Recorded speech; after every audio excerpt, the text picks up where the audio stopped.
Pinag-experimentahan niya yung mukha ko. Sa bang kong nabilin. Ano yung saan galing yung gagamitin niya? Galing, saan galing yan? Galing TikTok shop. So, itatry niya sa mukha ko. Kung hindi ba siya nakakasira. Bali, vacuum siya guys. Vacuum mga dumi sa mukha.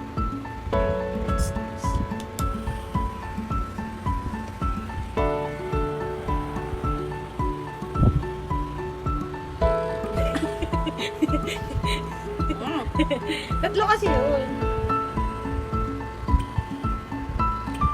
Uy, ang dami na patuloy ko. Toothpicks na yan. Parang hindi masakit. Malaki kasi ito. Oo, yung sa medyo masakit. Hindi ganyan naligo.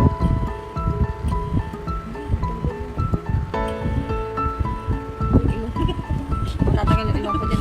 Masasama na din sa vacuum. Magigiling. Di umbal ka. Uy! Di manyog ka. Ay, sorry. Hindi ko ibabad ka din.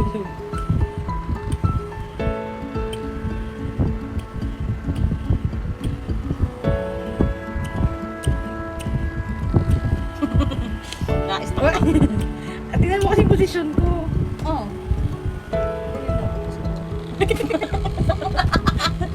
Kaya, madatuloy sabi ko.